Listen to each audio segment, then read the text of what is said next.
Live from the Export Beer Garden studio, this is the Agenda podcast for Wednesday, the 27th of March. The Agenda, an alternative commentary collective podcast. Manaia and Heath in today. It's been a real rotating cast over the last few days. Yeah. I feel like no one's done more podcasts in this last week than you have. Yeah, I've already done one today, the Matt and Jerry show. Plus then also the Matt and Jerry radio show. And plus we did two on the weekend. And plus we did for the Agenda. For the Agenda, so... Yeah, so I'm not a rare commodity. I'd be like... You're overexposed. Yeah, I'd be like, yeah, what's a very common thing in the atmosphere? Oxygen. Yeah. I'm not plutonium. I'm not cobalt in terms of rare elements. You're hydrogen. Yeah, I'm hydrogen. That's what I am. I'm H. You're volatile. Yeah. You're abundant. Yeah, that's right. Readily available. And pretty much worthless. And very explosive as well. Explosive and worthless. Found almost everywhere. Yeah. At the moment. I would like to, before we get into anything else, come to the defence of myself. Oh, yeah? Yesterday, Lane and yourself were talking about Crusaders fans on the whole. And I just felt misrepresented in... when I think it was Lane that I forget about podcasting and broadcasting. Yeah. It's backstabbing and people. It's backstabbing into a mic is a terrible. I'm never going to learn my lesson about backstabbing into a mic. Backstabbing a man on a podcast he regularly features on us. That's you did right. The main issue I had, I felt misrepresented in that two parts. First, that Crusaders fans have built an identity around being Crusaders fans. I feel like they're the least like that out of any franchise. Yeah, you would. You're too deep. Yeah, perhaps. The second point I had, because I feel like Chiefs fans and Highlanders fans really build a personality around being that. No, I think you're misrepresenting what we're saying, that you guys are all cock of the hoop of this sort of quiet, ambient confidence that your team is really good. It's not that you've built a whole personality around the Crusaders. It's just the smug, we always win. Yes. Yeah. And somehow that makes us better and more successful human beings because we're associated with this team. Whereas as a Highlanders fan, you're kind of up against it. You kind of build a personality.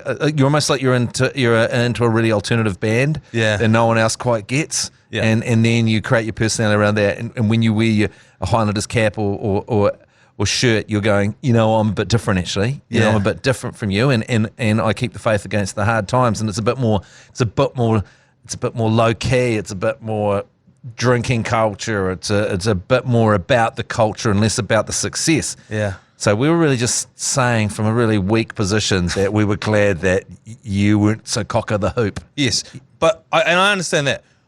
My second point was that... I'll address these points as they come up. Yes. My second point was Lane made a statement along the lines of, they've all been so loud over the last few years, now all of a sudden they're very quiet. I think that's a misrepresentation as well, because I, for the last 8 years, have been a closeted Crusaders supporter, where I think a lot of people are finding it surprising that I am even from Canterbury. Yeah. A lot of people didn't realise that. Yeah, and at risk of, backstabbing someone into a mic again who is heavily involved in the podcast, G-Lane speaks an absolute load of crap. I mean, the Chiefs mana, what you're saying that the Crusaders have been very loud. Yeah. Is there anyone louder than G-Lane on the Chiefs mana?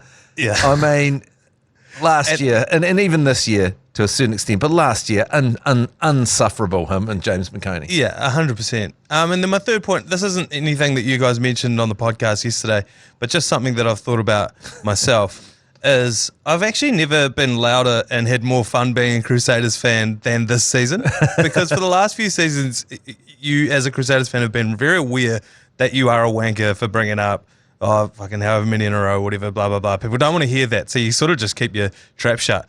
I'm loving just getting busy, getting down in the trenches this year, copping my flack, because for the longest time if you were a fan of the Crusaders and the All Blacks, you had this long culture of winning, and you just needed a little bit of zing in your life, a little something like a little white knuckle roller coaster action. Yeah. For the longest time, that was the Warriors for me. Yes. Now it's kind of the other way around. That makes sense. No, I get it, because especially following the All Blacks, when they're winning, there isn't the same passion and excitement. There is that cock of the hoopness that I'm talking about that I was accusing you Crusaders fans of having. There's just a smugness where you try and you don't know that you're doing it, and it's not. Yeah. I'm not really saying, but it's like I live near Eden Park, and there's this type of fan that goes along in full, generally a boomer in full All Blacks gear, like they have achieved something when they've achieved shit, except for just having to be born in the country where this amazing team is. And so they're creating a personality where they're amazing and they've got this kind of elitism and superiority because they support the All Blacks. Yeah. And I'm like, A, everyone supports the All Blacks in New Zealand, so you haven't made a decision. And B, you had fuck all to do with their success. So that's why you kind of enjoy it on the downside, like when the All Blacks are up against it a bit. Then you're watching the games, and once again you got that passion. You go, oh, geez, it'd be freaking. This is tight, like against Ireland in that, in the World Cup. It was like that was truly terrifying watching the All Blacks again. Therefore, more enjoyable. Yes. Actually, horrible at the time, but more enjoyable for the win. No, but we love it as a country. I used to work in the mainstream sports media, and nothing made my job easier than when the All Blacks lost. Yeah. Because you just basically didn't have to plan anything for the show for the next week, because you just turn your mic on and go, what do you reckon about the All Blacks? Yeah. And then the boards fill up. Everyone's got something to say. We say that we hate it and we act real angry and outraged. We fucking love it when they lose. Oh, and that's what sport's about. Like, if you really care about a team and they're in a really tough competition, and we've talked about this with the Warriors before. I mean, how freaking hard is the NRL? Like, it's insanely hard. That means every week with the Warriors, it is freaking intense. There's no easy battles. It's just freaking intense all the time. Therefore, the passion is higher, the highs are higher, the lows are lower, the jokes are better, the passion, the creativity around it all becomes better because there's heightened passions on it. Yeah. If you're just winning all the time, then a complacency gets in. Big you time. get a bit cock of the hoop, but you're not really a sports fan. Almost, I sort of have felt sheepish because, particularly being a displaced Cantabrian, part of the diaspora. I just learned that word the other day. I don't actually. Yeah, I don't know what it is. Is it sort of like a Last of Us kind of thing, like a diaspora, like a zombie thing? Like a fungal sort of situation. Yeah. No. Diaspora is people from a country that live outside of that country. So like Browns Bay would have a South African diaspora. Well, great word. Yeah, thank you. Bucolic was the other one I learned the other day. Are you on one of those word a day kind of mailing lists or something? No, I've just discovered I can read again. That's right. Yeah. I should probably do more of that. Yeah. Bucolic relates to the sense of serenity or peacefulness or beauty, in particular in the countryside. Oh, you need to get that into the ACC commentary, those kind of words like Bucolic. Jeremy Coney. Jeremy Coney will sometimes just drop up, we have really reached the ubiquities of the game now. And someone's, what's that? And it's like, oh, well, it's dead and it's finishing and people are delivering their eulogies. Oh, right. I heard him say that once, and I was like looking up, going, ubiquities of the game. All he's doing there is he knows you don't know what that word means. And he doesn't give a shit if you know or not. And I'm talking, this is 15 years ago, someone said a word I didn't know, and I'm still thinking he's the smartest guy on the planet. He might have just looked it up that day. Yeah. Well, yeah, he probably didn't even know what it means either, but that wasn't the point. The point was you don't know what it means, and so it makes you think that I know more about it than I do. Yeah. Anyway, I just wanted to come to my own defence on those couple of points, and then raise my own point as well. But the long and short of it is, like you said yesterday, viewership up 25%. Yeah. Super Rugby, it's back. People are into it. And again, this is all sports hate. People don't actually hate or love other people because of this kind of stuff. I know. It's like, it's just fun. I told you when I went to the Rams at SoFi Stadium, and I'm a Rams supporter, I was in full Rams gear, and I ran into this giant Cowboys fan because I play in the Cowboys, and he came up to me and goes, how does it feel? It's like a home game for us at your fucking stadium. How does it feel? And I'm like, I'm from New Zealand. It feels pretty good. Feels pretty good. But then he's like, arm around me, hugging me, and then I'm sitting down I was in the Cowboys section, and they were just ripping the shit out of me, but with a smile on their face. And I was like, that's how they do it in the States. They're really freaking serious about it. And sometimes at Dodgers games around the baseball, they will have fights with Giants fans, on the way out, but not a lot. But mainly it's just smile on your face, rip the shit out of someone because you passionately care about your team, but it's such a big part of your sport. You know what I mean? Yeah, I think of your personality, but also your humour, everything. Yeah, I think everyone should get involved in a sports team. You should have at least one team that you barrack for. Yeah. That you root for. 100%. You mentioned the Dodgers. Yeah. Shohei Ohtani. Yeah, this is gutting for me because last year was an absolute tragedy. 2 years in a row, absolute tragedy for the Dodgers. Incredible regular season, then absolutely shitting the bed in the playoffs. And so in the off time, I was like, can I go this again with the Dodgers? And then they sign up Shohei Ohtani, and you're like, you've managed to pull off a coup and arguably the greatest player of all time because he's been with the Angels, but the Angels are shit. The two best players, basically Mike Trout and him, left. No, they're both. Mike Trout's still there. Oh, right. But they've left the Angels, and so so they he was in a weird situation, Shohei, where he was an incredible player but in a shit team, and you can't just have two good players. You need a whole lot of good players in a baseball team to succeed. So we're all excited. They bring him over, craziest deal ever, $700 million, but he gets paid $698 million of that on the last year of his contract. In 10 years, he's only on $200 million a year. Oh, is that all? $2 million a year was $680 million at the end. But he's also already worth hundreds of millions of dollars. So. And that's because then he doesn't get some sort of tax situation where he actually ends up saving money. Yeah, well, it helps the Dodgers with their luxury tax because his thing was, Shohei was like, I don't want to be playing in a shit team by taking all the money out for me. Tom Brady used to do a similar thing. He wasn't the highest paid quarterback because he's like, there's no point in me being a great quarterback if I've got a shit offensive line or whatever. Plus, Nike are looking after me off the field anyway. Yeah, exactly. So if you the best case scenario for Shohei is like, I come to the Dodgers, I get heaps of sponsorship deals, get shitloads of money. I'm $2 million in the year, and when I retire, I get $680 million, and I've played a career with a team that can afford. A decent roster. A decent roster, so I've got a good chance of winning World Series, etc. And also, when you're a professional athlete, everything's free anyway. Your food's sussed, your accommodation's sussed, everything's sorted. So you actually don't really need that money. Yeah, I mean, when he signed the deal, he gave Joe Kelly, who's a very loved relief pitcher for the Dodgers, he just gave his wife, Joe Kelly's wife, a Porsche. Like a $380,000 Porsche. Yeah. Because they shared the same number. And Joe Kelly was willing to let it go. Complicated. So he bought the number off him and the cost was a Porsche for his missus. No, basically. Because his missus had a nice conversation about the number. Yeah. And she had sort of said, this is cool if Shohei comes over for this reason. He was like, here's a Porsche. You know, like it was quite a gesture. Like what I'm saying is he's not fucking scratching around for cash. No. He's definitely not. So anyway, we're really freaking excited because we got this guy come over, and there's just been so much tragedy in the Dodgers over the last few years. Yes. And then this freaking scandal raises, and now we're gutted again. So the scandal is Shohei Ohtani. This is his side of the story. Yeah. Has had $4.5 million US, which is about almost 7.5 mil NZ of his money. Had been taken through wire transfers or sent to a bookmaking operation under federal investigation.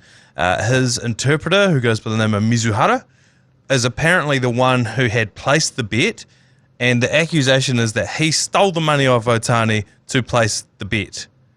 That's what the story is, isn't it? Mm-hmm. Do you believe that story? Look, before I answer this, and I watched the live press conference yesterday with the translation, and he didn't answer any questions. He's got now Kenta Maeda's translator, because this translator allegedly stole the money off him. So Kenta Maeda is he was a great Japanese pitcher as well. And Kenta Maeda's, they've just grabbed his translator. He's over here. And so I watched the press conference, and it seemed convincing. So Ohtani's like, he was in a difficult situation. People, why did it take so long for him to reply? And it's because his translator had been stood down. So he said in the team meetings that they had and all the stuff around it, he's like, I don't know what's going on. I know what was happening internally. So his comms coming back weren't very good straight away.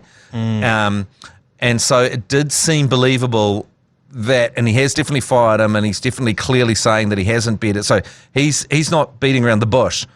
Shohei's saying, I did not bet. I've never bet on. And this is a betrayal. Yeah. So he's saying it quite clearly, in a way that makes me, and as I say, I'm very biased because I'm a Dodgers fan, but in a way, I risky to say it like that if it wasn't true, if you know what I mean? Straight down the barrel, this guy stole money from me, he's bet it, it definitely wasn't me.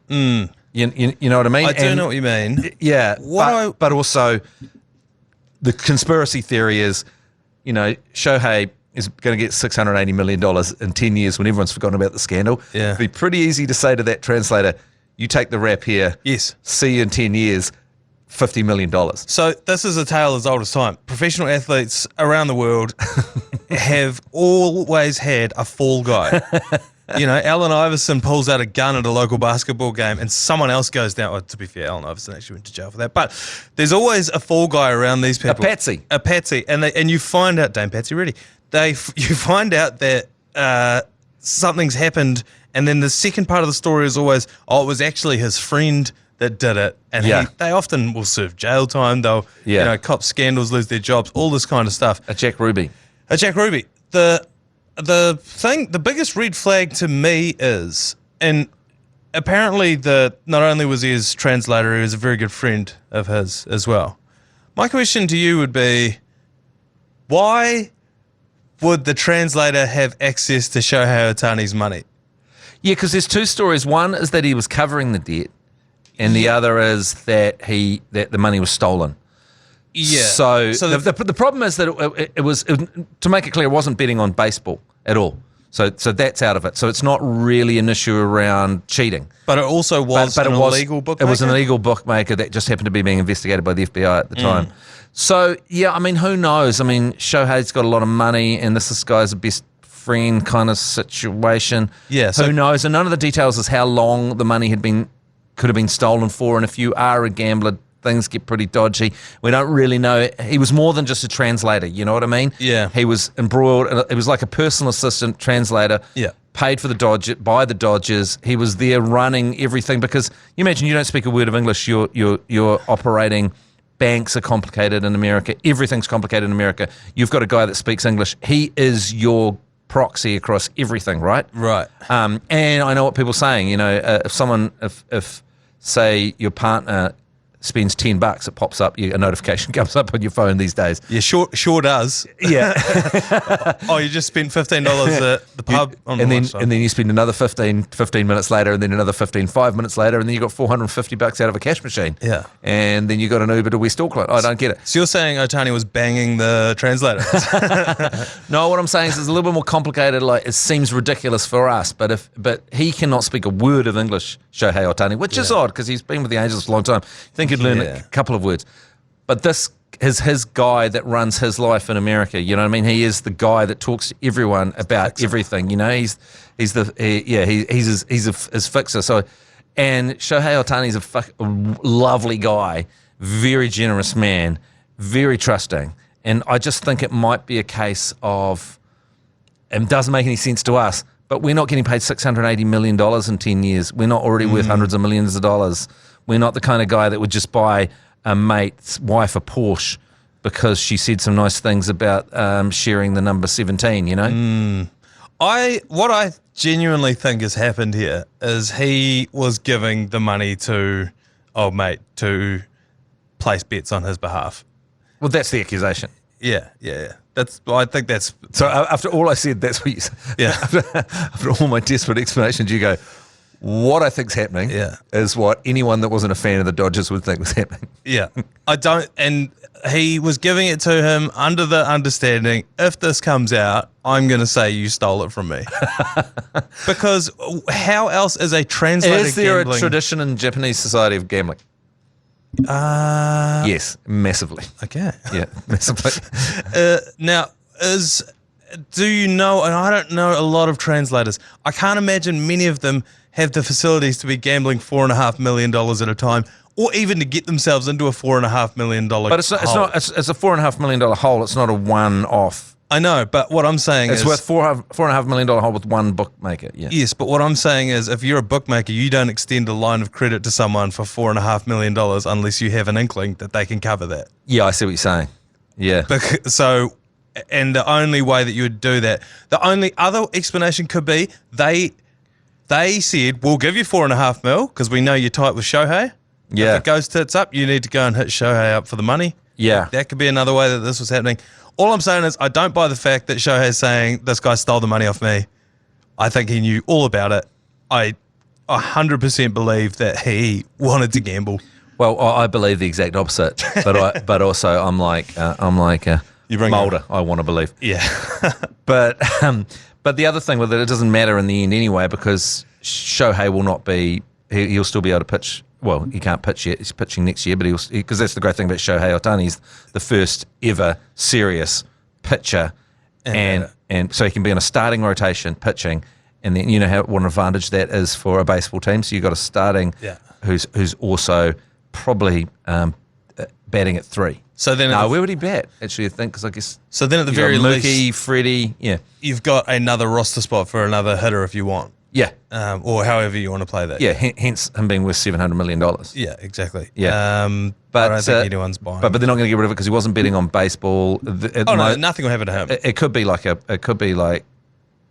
it's just that it's illegal because it's with the FBI, so it could be a legal issue. Nothing's going to happen to him, but I reckon his translator may get Epsteined in the in the interim. Either that or set a reminder in your phone to check in on that guy in 10 years. Yeah. And then he suddenly buys a $50 million mansion somewhere just outside of Tokyo. Yeah, 100%. All right, time for a quick break. We'll be right back. Matt Heath, your beloved Warriors are playing on Easter Sunday. Yeah. And the big news this week is that Roger Tuivasa-Sheck is back to fullback. Yeah. And I think this is very exciting for just about everyone involved in Warriors fandom because that was sort of the big story. It has been the big story since RTS announced that he was coming back. Yeah, where is he going to be? Yeah, and now he's going to be back at fullback. Well, RTS is getting better and better, isn't he? I mean, he made one major cock-up, really, hasn't he, since he came back? That's about it. And he's been getting better and better. And, you know, like there was a bit of a doubt. You pestered around playing union for a while. Yeah. And can he come back to league? And the answer is way better at league than he was at even after a couple of years with union, still way better at league. Just phenomenal, back to a natural game. And interestingly, the try that he scored last week, which looked like vintage RTS, was after he had to switch back to fullback in that game because of a head knock to Tane Tuipiki. So it is interesting that the rhetoric from Webby in that has been he's going to play centre, he's going to play centre, he's going to play centre. And now through various different injuries, we got 2 fullbacks out now. He's going to have to play fullback.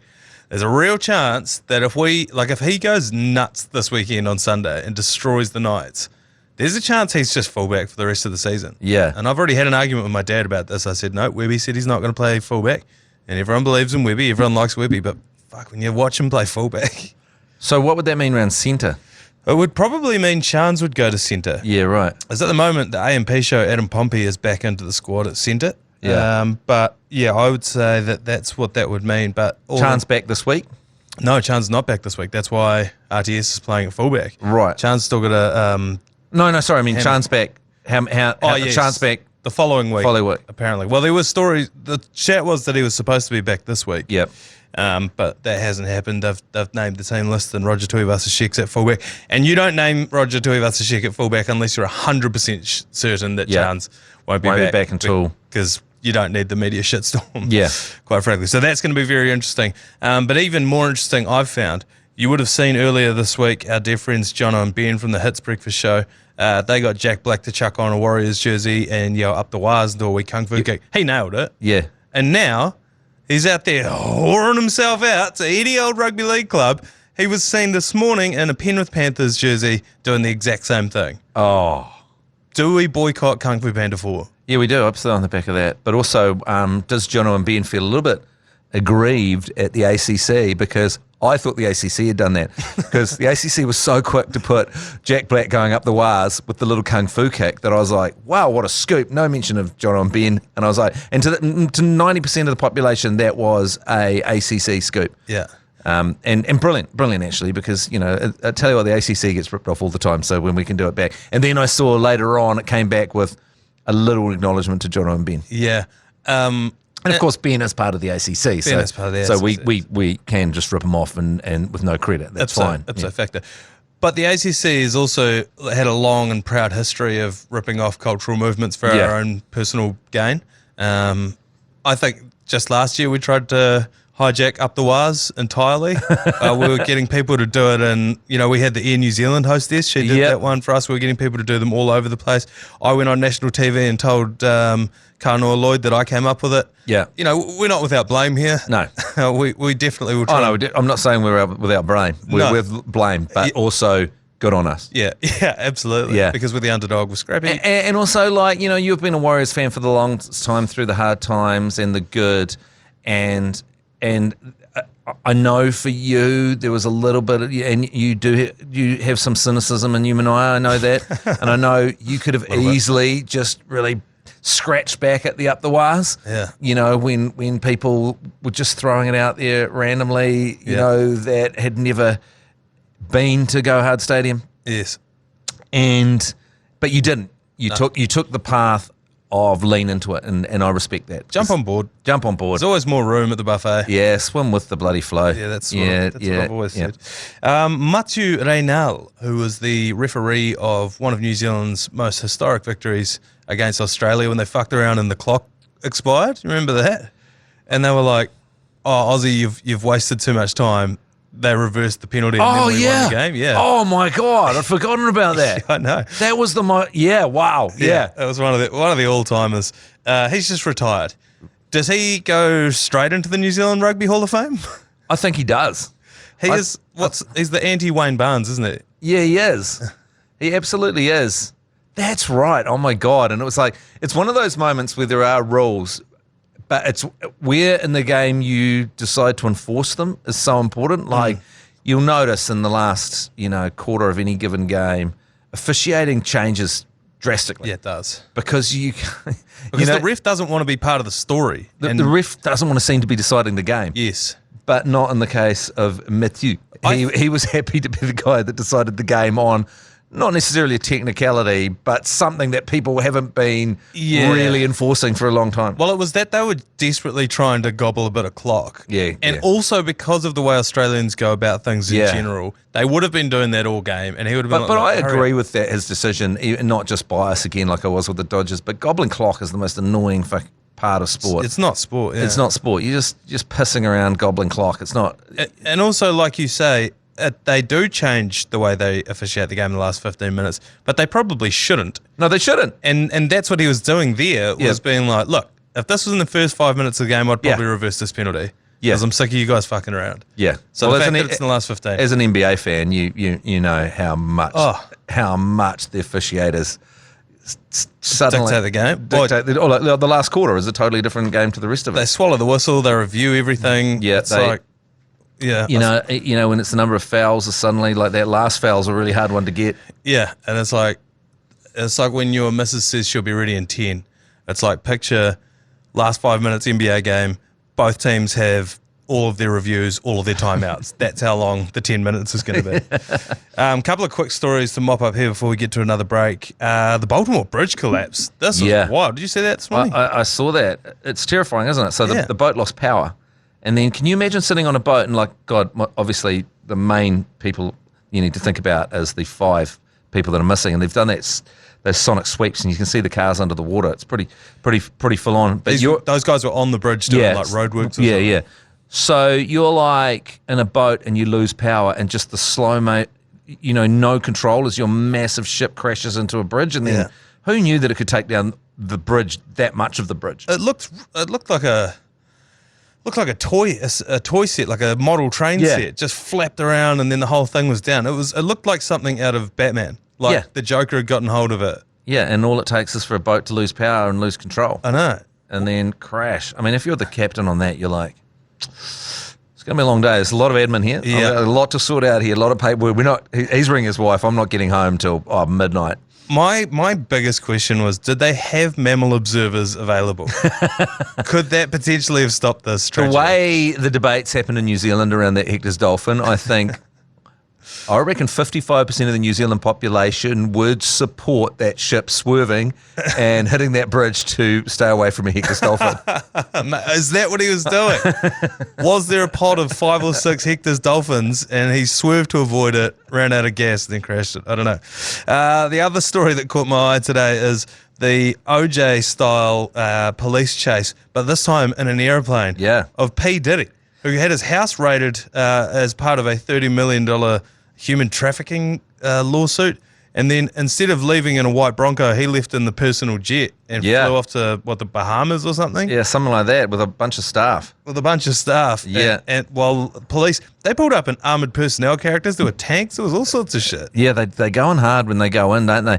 But it's interesting because I heard this rumor about 2 years ago and people, talk was going around that P. Diddy, and this is totally allegedly, I'm saying I heard this talk, that it's not just the sexual allegations.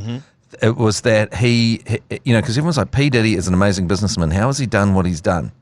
And he apparently, according to this person, this is totally alleged. I'm not even say who said it, but it was on a podcast. Mike Lane. That G Lane, we'll say just G Lane.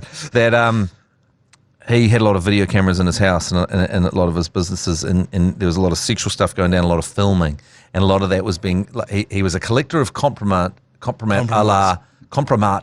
a la Epstein. That was the rumor I heard 2 years ago or 18 months ago, and that some shit was about to go down, and I was like, not P. Diddy. No, not P. Diddy. Surely not. Not P. Diddy. Not Puff Daddy. Not Puff Daddy. Not we ain't going nowhere. We ain't. Surely not him. But no, apparently, yeah. No, apparently, yeah. Definitely him, yep. And he's got logs as well, so release the logs. I wouldn't be surprised if we saw G-Lane on there as well. Yeah, I'd be in there for sure. One more quick break, and then we've got another half-baked sports idea to get through. All right, we'll get to a half-baked sports idea, and I think you're going to like this one in just a sec, Matt Heath. But right now, it is time for Yours Please. Yours Please, brought to you by Leader, home of the lasagna topper. 3 bits of feedback to get through today. The first one here, caller Yours Please. Yeah, boys, Lester the Molester here. With the waving while out on the water, it just makes you feel that much better when someone in a $3 million boat drives past and you in a $3,000 boat, and you go, maybe the rich people just aren't those pieces of shit after all. Cheers, boys. So this was in reference to us talking about why do we wave to each other when we're on boats? Yeah. But when we're on land, you don't just wave to someone. If you just waved frantically at someone across the road that you didn't know, it was like in a car, they'd be like, what the fuck is wrong with you? Yeah, that is interesting. But on a boat, you're expected to wave, and you wave people on boats. Yeah. And so he was saying that maybe it's because it sort of, unifies people. Yeah, you've got a $3 million boat, I've got a $3,000 boat, but we're still mates, Yeah, when I was on the chaser boat for that Sail GP, and we cruised along in front of the grandstands, I waved at everyone. And they were all waving back, and I felt like some kind of superstar. And they were like, "Why you wouldn't?" Yeah, you're exactly right. If I was behind the stands, driving past on a car, standing on the back of a ute waving, people would be like, "Get the fuck out!" But because I'm on a boat, they're like, "Yeah, wave." Is it because of the Love Boat, that TV show where people wave from the wharf? Is it because historically, when people were on boats and you're on the land, they were going away for potentially ever to war, all those kind of things, or moving from Orkney to Invercargill? Yeah, exactly. That's what it is. It's because usually people are farewelling each other. So you stand there and you wave, then we see that, and then we think, oh, you must just wave at boats. And we missed the point of they're actually leaving. Yeah, it was actually leaving for a long time. And you're fearing them well. Okay, well, it could be that. So anyway, thanks for that, Lester the Molester. Lester the Molester. Another one here. Yours, please. Oh, shit, boys. I think there's a little Hector's dolphin that's showing up in the middle of the pod. And turns out it's got a little message for Manaia, apparently. That message is 0-6, Chiefs Mana all day. Stay yourselves. I've been covering a few of these lately. And that one's no different. It's just a Hector's dolphin popping up there to tell me to go fuck myself and that the Crusaders are going to lose this weekend. It was going to be a tough one against the Chiefs. Yeah. That is going to be a big... Well, when you're 0-5 looking to not go 0-6, the Chiefs might not be the team that you want to be facing. Nah, you'd probably go a Melbourne Rebels. Yeah, or the Pacifica. The Western Weakness, something like that. Yeah, Melbourne Shambles. All right, one more here. Caller Yours, please. G'day boys, it's Chris Peacock here, first time caller, long time listener. With your golfing situation, look out towards the Tai Tapu golf course in Canterbury. Around the corner we've got the Tai Tap Tavern where you can pre-game it and post-game it. And it's a lovely little 9-hole. Happy days, hooroo. Grind hole, did he say? That's what I heard. Yeah, I heard grind hole. What's a grind hole? Well, I think that's just like sort of hotspots. Remember when you came up with your idea for an app that was Swarm? Yeah. As opposed to Grinder, where you just set off a locator beacon. Yeah, and anyone that gets you can do anything they want to you. Yeah. So you strip down, you lube up, and you throw the phone on the ground. You set off the swarm. The thumper. The thumper. You and then you get attacked by anything, even a giant worm, whatever comes your way. And so potentially locations where that happens could be referred to as grindholes. Maybe that's what he was talking about. Yeah, we're still going through the legals on swarm because I tell you what, the first person that gets swarmed in a mistaken swarming identity, and then we're done legally on the swarm app. Yeah. And there's just someone standing on a hill by themselves and they butt dial swarm. Yeah, and the swarm gets its GPS wrong by about 25 metres. Oh, yeah, that's a good point. Yeah. It's a very good point. Okay, thank you very much for your feedback. And right now, because it is Wednesday, it is time for another half-baked sports idea. Half-baked sports idea.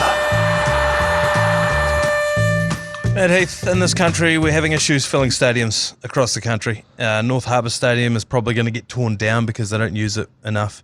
It's taken ages for Christchurch to get the go-ahead for their stadium. And so my half-baked sports idea today is we repurpose famous New Zealand tourist destinations with temporary stands. We just saw on the weekend Sail GP repurposed a port, an industrial port, as a makeshift sports arena. They do this around the world, and it can hold 15,000 people. They set it up over a week, they pull it down the next week, and they move on to the next place. With this technology, the Highlanders could play in the middle of the Remarkables. Yes. The Breakers could play on top of Rangitoto. The Wars could be on a pontoon on the Waitemata. The Ice Blacks could play on Fox Glacier. And I've even come up with a name for it. It's called the Pop-Up Sports Stadia Incorporated. That'll be the company's name, or Pussy for the abbreviation. I like that, yeah. I'm just in Pussy. Where do you stand on Pussy? I like it. I like Pussy, and I like Pussy all over the world. Pussy in different area codes kind of situation. Yeah, global, scenic, beautiful Pussy. Beautiful Pussy. The thing about that is, I guess it's the pitch. You're going to have to bring the pitch, but you say that, and what they bought over for Sail GP, they bought everything.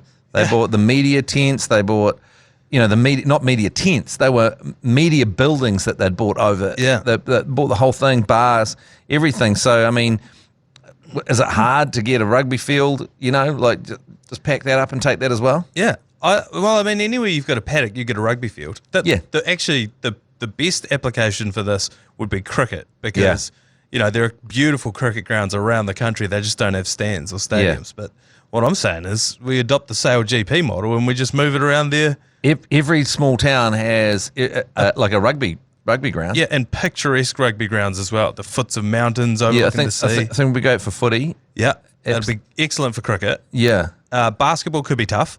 Yep. But when you look at things like squash, big in Egypt for some reason, squash. And so they set up squash courts with the pyramids in the background and they play at night and they light the pyramids up. It looks incredible. Yeah. So that's where I got the idea for this. It's like, well, basketball, all you need to do is a basketball surface wouldn't be that hard to transport. No. You just put it on some netty field like like Masterton or something. In a car park. In a car park, like on some asphalt. Yeah, there'd be some beautiful car parks around the place. Do it out the back of a Bunnings warehouse. Oh, hanging out the back of, there's all kinds of abandoned buildings and small towns in the South Island. You can hang a basketball court out the back of. Yeah, so I think you could do it on a cruise ship.